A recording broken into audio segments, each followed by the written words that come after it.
This is for the Maroons in the Blue Mountains of Jamaica. This is for all my Native American Moors of Turtle Island just minding their business in Canada until all this colonization bullshit.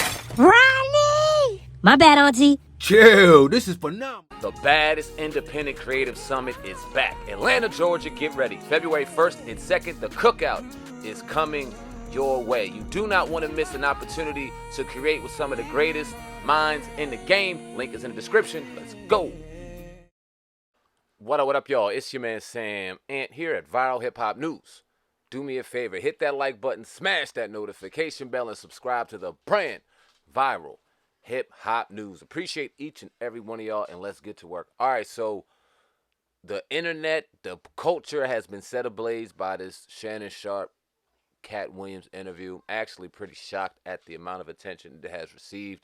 The interview on YouTube has reached astronomical numbers when it comes to interviews quite like this. The conversations have reached an all-time high, even though, honestly speaking, these are conversations that's been going on for a very long time. It just seems like a lot of people are just recently coming to the party of these conversations, right? Got a lot of responses from a variety of people. Most people that Katt Williams talked about, we've heard a rebuttal from in the last few days since the interview released. And Ice Cube has now set his sights on speaking on the situation. Obviously had a working relationship with Katt Williams back in the day. We were first introduced to Katt Williams, a lot of us, on the Next Friday movie when he played Money Mike. So Ice Cube had a lot to say. I'm going to play the clip of what he had to say in a second. Leave a comment in the comment section. Let me know what you think. Like and share the video. Without further ado, let's hear what Ice Cube has to say. What's cracking? It's your homie Ice Cube. Just wanted to address a few things. You know, everybody been checking out the internet. My man Katt Williams. You know, first of all, I just want to say, you know, we shot that movie over 20 years ago. So, you know, people have different perspectives, and it's been a long time. I also want to say, you know, every comedian that I've worked with, every comedian that I've put in a movie, I only put them in the movie because I thought they was funny. I thought they was perfect for the part. I tried to put them in a position to win. That's what it's all about, you know.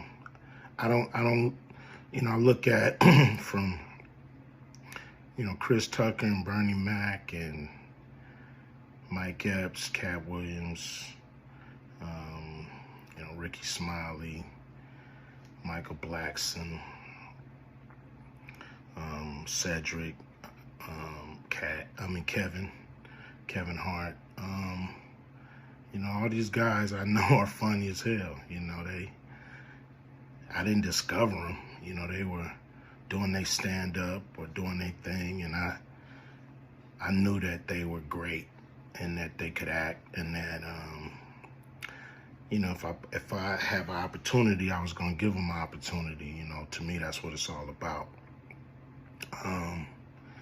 You know, as far as, you know, specific things, you know, Katt was 100 on a few things. Most of what he was saying, a couple things, you know, I just want to clarify. When we bring in a new, you know, comedian, we do have them try out for different roles. So Ricky did give Money Mike a shot, but when we saw him and, you know, we kind of saw how he moved and how he was, you know, auditioning, we decided that he would be a better, you know, Santa Claus, which was, to me, the perfect casting. When we saw Mike, damn, I call him Money Mike. When we saw Katt, you know, when I saw him, I just knew that he was perfect for Money Mike. And, you know, Katt, you know, said he wrote his role, which, I mean, the role was written, but he enhanced it. This is why Katt was so dope in the movie. You know, Money Mike had a small role, you know, about as big as the Santa Claus role, but when we start filming, he was giving us such magic that we kept expanding his role and giving him more to do because he was on point. When we shoot these movies, for one, the scripts are fire, or they wouldn't even do it. The scripts are laugh out funny. But we shoot the script, but once we get what we need from the script, we let the comedians ad-lib, riff, play with the words, do their thing. We give them a take where they can, or 2, 3 takes where they can go off and do what they feel. Sometimes it makes the movie, sometimes it don't. When somebody gives you jewels, you want to try to make sure that makes the movie. So in the movie, there's second thing I want to clear up. I would never shoot a rape scene in a movie, especially like Friday, where you actually see this happening on camera. That ain't my style. If you check out any of my movies, they not raunchy. We did a movie called Players Club where the subject matter was a little raunchy, but for the most part, even that, we left it to your imagination. So the only reason that kind of stuff was in the movie is because you have 3 villains in Friday After Next. You have Santa Claus stealing presents. You have Damon, just got out of prison, sweating. Craig and Day for the rent money. And then you have Money Mike, a pimp that treats his woman, like a property. So Craig is always fighting the villains in the movie, from the Joker brothers to Debo. And so we already had Craig fighting Santa Claus. And the only real way to get rid of the other 2 villains was to have them go against each other. And the plier joke was always in the script. It was never, we would never ever show that. That's not my style if you look at any of my movies. So, that was never a discussion. We, at that point in everybody's career, we would listen to a certain extent, but we wasn't gonna change the movie for any actor. We do what we feel, and if it was a rape scene, it would have been in the movie. There was no reason not to shoot it. But that's not my style. I don't even like that kind of shit in movies, on camera. And so, that was, to me, a little discrepancy there. Katt, he wrote a lot of his part because, like I said, he was giving us jewels, so we were keeping the camera rolling. He was coming off the dome. He was coming prepared every day to steal the show. That was his mission. And, that's what he did, with the movie. And it launched his career, And I'm proud of the movie. I'm proud of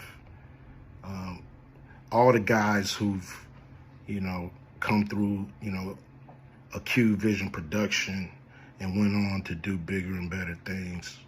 And look, a lot of people are talking about pay and how much they was paid on these movies that were extremely low budget. Most of these guys work a couple of days, and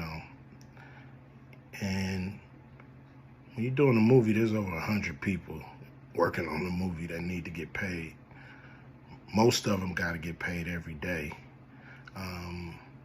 And there's pre-production and post-production. Even after you finish with the actors, you got to pay editors and sound people. And my movies are all about quality, so most of the money go up on the screen. I'm not giving you no bullshit. I'm not giving you no low budget, shit you can laugh at because it's so cheap. So, we try to put all the money on the screen. And so any actor that's mad at what they got paid, you know, just look at what you was doing. Look at where your career was at the time. You know, take a look at where it is now.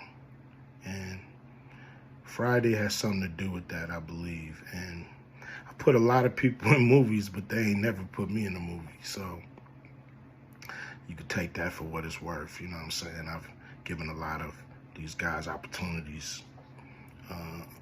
And I still act, so I'm waiting for a call. I ain't got to produce everything or write everything. I got love for all the comedians that I've worked with. Got, you know, much love for Katt. You know, he spoke up for me a lot. And I just wanted to be clear and clarify some things. And shit, man. I hope y'all have a good 2024. Yeah.